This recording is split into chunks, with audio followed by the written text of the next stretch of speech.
The first time I saw her text, I was sitting in the kitchen, pretending to be busy, when the phone buzzed. It wasn't mine. Amara, my wife, was in the living room, her back to me, engrossed in whatever was on TV. She hadn't noticed that I'd picked up her phone. I hadn't meant to, but the vibrating notification caught my eye. The screen lit up, and there it was, her name, illuminated in the dim light of the kitchen. It was a single message, and despite myself, I leaned in to read it. I didn't even recognize the number. That's the thing about modern life, right? Everyone's saved as contacts, so seeing a random string of numbers, well, it's a little odd. And then, just beneath the number, the words, "I'll be thinking of you tonight. Can't wait to see you again." A strange chill ran down my spine. It wasn't from the cold, but from the unsettling feeling that gripped me. I should have put the phone down. I should have walked away, pretending I never saw it. But instead, I sat there, frozen, staring at the words.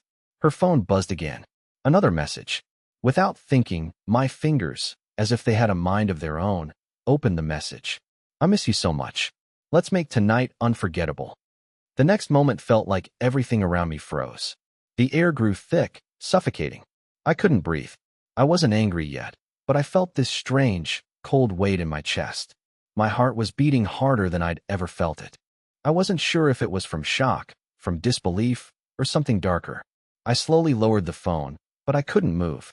My mind raced. I didn't want to look at her. Not yet. Not until I understood what I was holding in my hands. What was going on? Who was she talking to? And why the hell was I just finding out about it now? I had been married to Amara for 6 years. We weren't perfect, but I thought we were solid. There were no fights. No late nights out. No signs of things being off. But this felt like a punch to the gut. I decided to wait. I didn't look at her. I didn't move a muscle. I stayed where I was, with her phone sitting in my hand, staring at the unread messages like they held the key to something I wasn't ready to unlock. She walked into the kitchen then, completely unaware, humming to herself like everything was fine. She looked at me and smiled that smile, the one I'd seen 100 times. But I could tell something was different. I didn't know what yet, but I could feel it. "Are you okay?" she asked, her voice smooth and casual. Too casual. I stared at her for a moment, trying to make sense of everything. The way she was standing there, so nonchalant. But then I did something I hadn't expected. I handed her the phone. She blinked, looking at the device in my hands, and for a second, I saw something flicker in her eyes. Fear? Guilt? I couldn't tell. She reached for it slowly, as if she was unsure what to do next. "Everything all right?" I asked, my voice surprisingly steady. She nodded, though the slight tremble in her hand gave her away. "Yeah, just a work message. Don't worry about it." I let out a shallow breath, though every muscle in my body was tight, ready to explode. "Really? A work message?" Amara's eyes darted around for a moment, and she laughed nervously, a laugh that didn't quite match her usual warmth. "You're acting strange. You sure you're okay?" I didn't answer right away. Instead, I watched her carefully. I watched how she shifted, how she avoided my gaze, how she seemed to shrink into herself when I asked. She wasn't fooling me. That was when I made my decision. I wasn't going to let this go. But what I didn't know then was that what I had just uncovered was only the beginning. I watched Amara for what felt like an eternity after I handed her the phone. Her fingers lingered on the screen, her gaze flickering between the phone and me. She wasn't looking at me the way she used to. There was something cold about her expression, detached, almost like a stranger. "Don't you want to know what it says?" I asked, my voice quieter than I intended. I didn't mean for it to sound accusatory, but it did. She cleared her throat, not meeting my eyes. "It's really nothing. Just a colleague. I'm tired, okay?" Her voice wavered slightly, but she quickly recovered, offering me that same smile. The one I used to love, the one that told me everything was fine, even when it wasn't. I didn't buy it, but I didn't press further. Not yet. Instead, I sat in the silence that stretched between us, the air thick with unspoken words. She sat down at the kitchen table, her phone in hand, but her attention no longer on me. I could feel her discomfort, but I wasn't sure if it was because of me or because of something else entirely. The more I thought about it, the more the unease gnawed at me. Who was this person on the other end of those messages? Why the secrecy? The messages had been clear, too clear for it to just be a work thing. The problem with suspicions is that once they get planted in your mind, they grow like weeds. The longer I sat there, pretending to eat my dinner, the more questions piled up in my head. I couldn't shake the feeling that Amara was hiding something, and I couldn't decide if I was being paranoid or if my gut was telling me the truth. Suddenly, her phone buzzed again. I froze, my heart beating faster in my chest. She didn't reach for it immediately. In fact, she almost didn't react at all.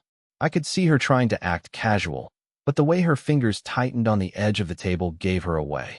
For a moment, I thought about letting it go. But then, just as I was about to stand up, I saw the little notification on her screen, the name that flashed on it. And this time, it wasn't a random number. It was a name I recognized. A name I shouldn't have seen. I sat there, completely still, as I watched her phone light up again. This time, I could see it clearly. The name was unmistakable. Dylan. My heart skipped a beat. Dylan was her old college friend. They'd been close back then, but I'd always been wary of their relationship. It wasn't that I didn't trust Amara. I did, at least, I used to. But Dylan was different. He had that effortless charm that always seemed to put people at ease. Too much ease, sometimes. There was something about him that made me uncomfortable, even years later. But seeing his name on her phone, especially after what I had already read, made everything in my mind snap into place. The messages weren't just casual work talk. They were intimate, flirty even. And now, here it was, Dylan, the guy I had never trusted fully. Amara's fingers twitched as she looked down at the phone. She wasn't moving to pick it up, though. Instead, she stared at the screen like she was trying to will it to stop buzzing. Her lips parted slightly, and I could see the tension in her shoulders. She wasn't fooling anyone, not even herself. I could have ignored it, pretended like I hadn't seen anything. But that name, it stuck with me. And something inside me, something deep, told me I couldn't back down now. I had to know what was going on. Are you going to answer that? I asked, my voice sounding colder than I meant it to. She looked up at me, her face momentarily blank, as if she hadn't expected me to say anything. It's nothing, she replied, her voice strained. I'll get back to him later. I nodded, pretending to buy it, though every part of me was screaming to do more. But I couldn't. Not yet. Not in the kitchen. Instead, I stood up abruptly. I'll just grab a drink. You can take your time, I said, my words clipped. I turned away, but not before I saw her phone light up again, the screen casting a soft glow across her face. She didn't look at me this time. She didn't need to. Her silence said it all. I grabbed a bottle from the fridge, my hands shaking slightly as I opened it. I didn't even feel the cold glass against my skin. My mind was racing, running in circles, and the longer I stood there in the kitchen, the more my thoughts swirled. Who was Dylan to her now? Why was he texting her like that? And why had she been so casual about it all? She was hiding something. There was no question about it. I couldn't ignore this anymore. With a deep breath, I turned back around and leaned against the counter, keeping my voice steady. Amara, I need to know what's going on. I saw the messages. I saw the way you were acting just now. What's happening with you and Dylan? Her eyes flickered briefly with panic. Then she took a deep breath. For a moment, she said nothing, the weight of the silence heavy between us. Finally, she spoke, her voice barely above a whisper. It's complicated. I wasn't expecting that. I wasn't expecting her to admit there was something more. Something deeper. Complicated, I echoed, trying to keep my emotions in check. You're married, Amara. This isn't just complicated. This is something else. She met my gaze then, and for the first time that night, I saw something in her eyes that wasn't coldness or fear. It was guilt. I don't know how it happened, she said, her voice shaking just slightly. I didn't mean for it to go this far. I just needed someone to talk to. Dylan was always there for me. And over time, we started reconnecting. I swallowed hard, the weight of her words settling over me like a dark cloud. Reconnect? What does that mean exactly? Amara, what have you been doing with him? She hesitated again, her gaze shifting away from me. Nothing, at least. Not yet. But I've been feeling distant from you lately. I don't know, maybe it's my fault. I thought maybe talking to him again would help. It felt like the floor had dropped out from beneath me. Talking to him. I repeated, incredulous. Amara, that's not just talking. You were sending him messages like. I couldn't even finish the sentence. She looked down, as if the weight of the situation was too much to bear. I'm sorry. I never meant for it to go this far. It's just, I felt so lonely lately. I didn't want to burden you with it, so I reached out to Dylan. And now Now I don't know what to do. The room seemed to shrink around me. Every word she spoke hit me like a blow, each one harder than the last. I had no idea what I was supposed to do with this information. How could I process something like this? My wife, the woman I had trusted, the woman I had thought I knew inside and out, was involved in something I hadn't seen coming. I wasn't angry yet. At least not entirely. I was just confused and hurt. But the worst part? I knew this wasn't over. The silence that followed her confession felt like it was crushing me. I could barely breathe. So, you've been talking to him this whole time? While we've been, what? Pretending everything's fine? My voice was barely above a whisper, but it hit her like a hammer.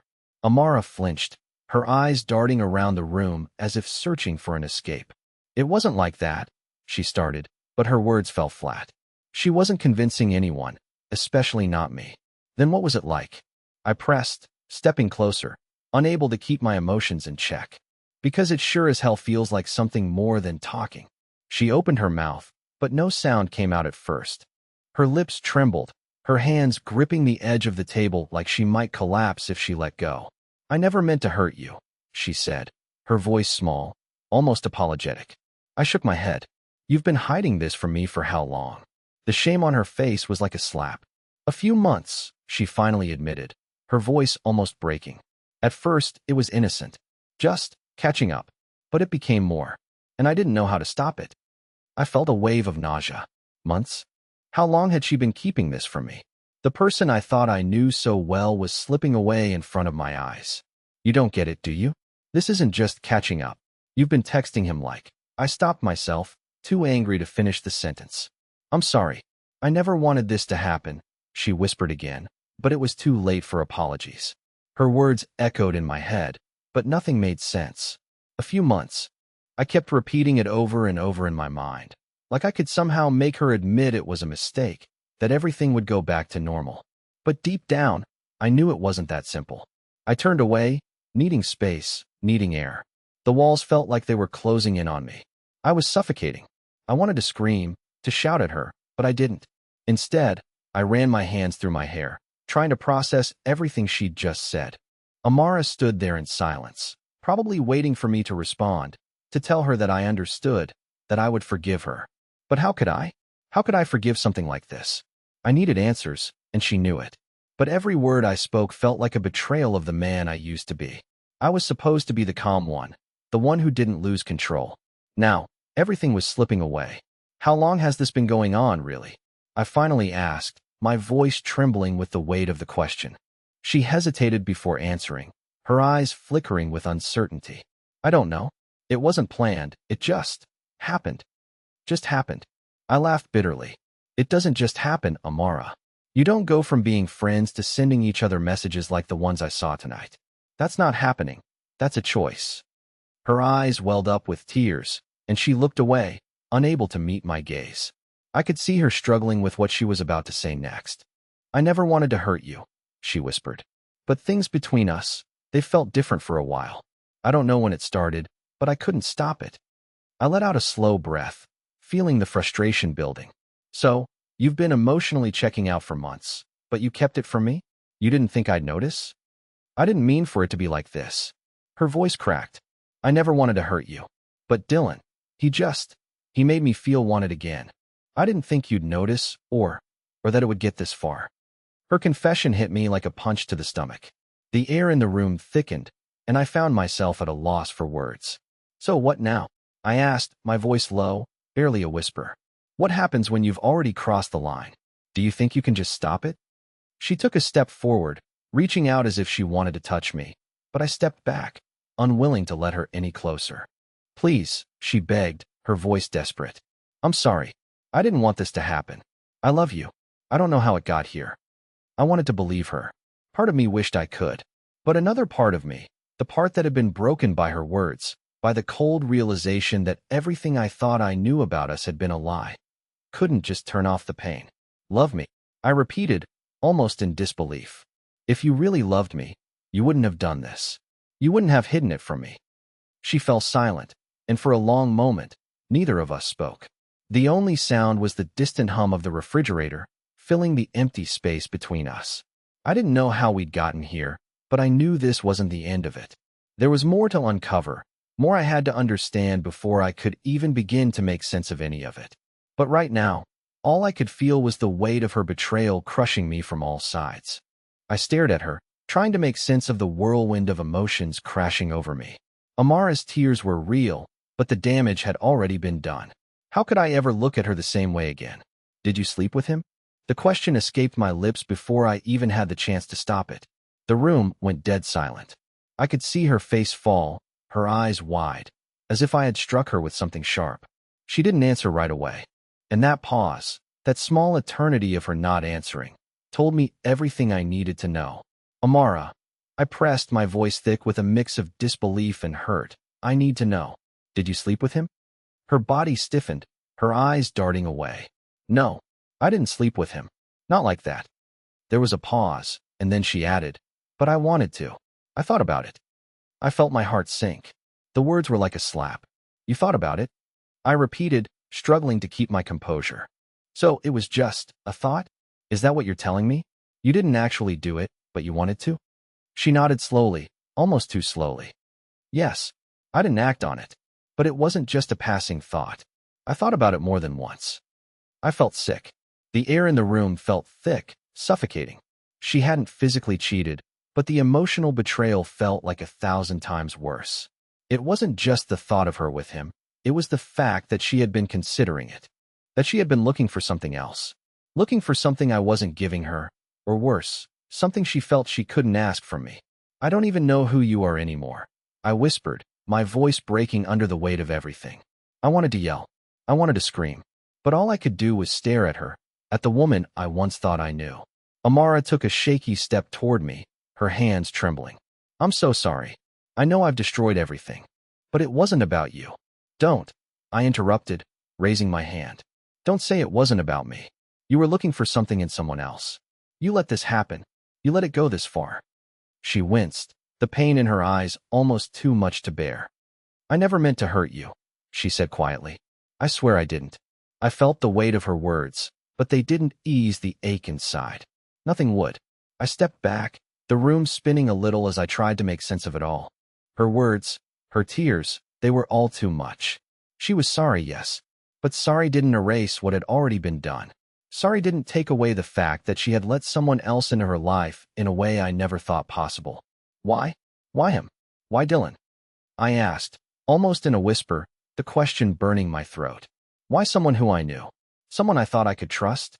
She opened her mouth to answer, but nothing came out at first. She swallowed hard. I don't know. He made me feel things I hadn't felt in so long. It wasn't just about him. It was about me. About feeling. Wanted seen. You were there, but you were distant. You stopped looking at me the way you used to. I could feel my chest tighten, and for a moment, I couldn't breathe. Distant? I've been here, Amara. I've always been here. I've given you everything. But I guess that wasn't enough. I turned away from her, pacing across the small kitchen. I couldn't stand still.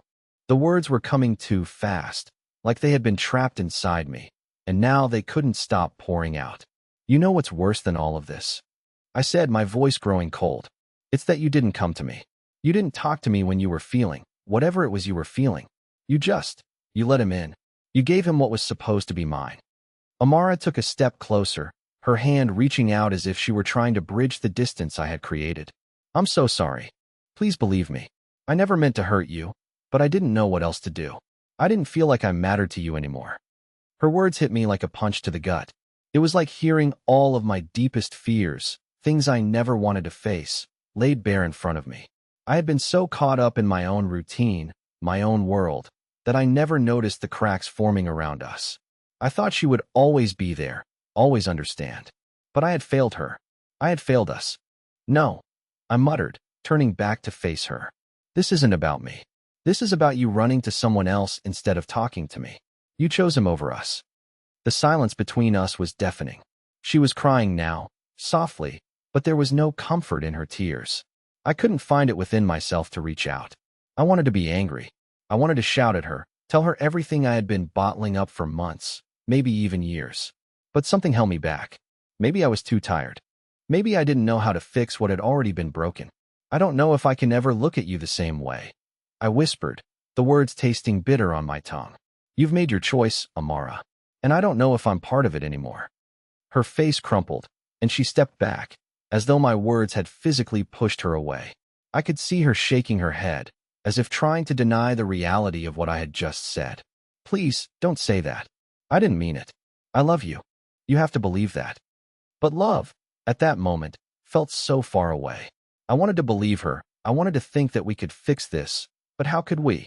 How could we fix something that had been broken so deeply? I don't know if I can forgive you for this, I said softly, the truth of it hitting me like a wave. I don't know if we can ever go back to the way things were. I don't know if I can ever trust you again.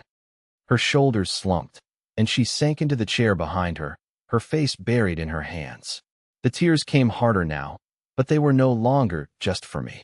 They were for her too, for the mess we had both created. And in that moment, I realized that we weren't just at a crossroads. We were standing on opposite sides of a chasm that had formed between us, one I wasn't sure could ever be bridged. I stood there, feeling the weight of everything between us. The room felt colder, emptier, as if the space we had shared for so long no longer held the warmth it once did. But something in me still refused to let go completely. Amara's sobs were quiet now, but they filled the room with a kind of desperate sadness that broke my heart. I had never seen her like this, vulnerable, raw, and torn apart. And despite everything she had done, despite the betrayal I still couldn't fully comprehend, I saw the woman I had fallen in love with. I saw the person I had built my life with, standing there, shattered, asking for forgiveness. I took a deep breath, the air thick in my lungs. The anger that had consumed me moments before began to subside, replaced by something else. Something more complicated. Maybe it was love, or maybe it was the remnants of it, still fighting to survive. But whatever it was, I couldn't walk away from it yet. I crossed the room slowly and sat down beside her, my eyes not leaving hers. She looked up at me, her face tear-streaked, her expression full of regret. I don't know if I can forgive you, I said quietly, my voice hoarse. I don't know if we can go back to the way things were. She nodded, her hands trembling in her lap. I understand. I don't expect you to forgive me right away. I need you to know how sorry I am. How much I regret it. There was silence again, but it wasn't the same suffocating silence as before. This one was filled with possibility.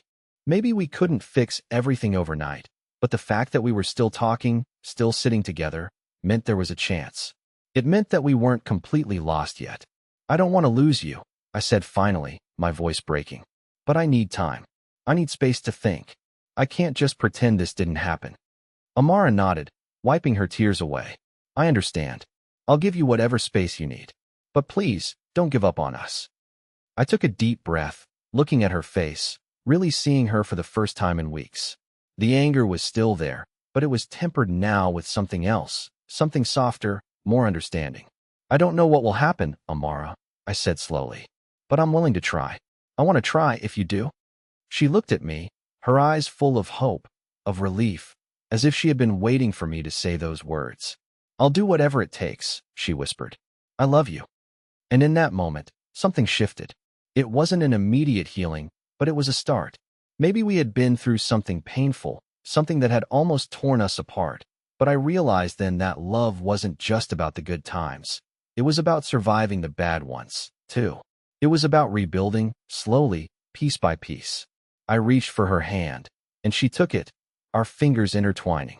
It was a small gesture, but it felt like a promise. A promise that, no matter how broken we might feel right now, we still had something worth fighting for.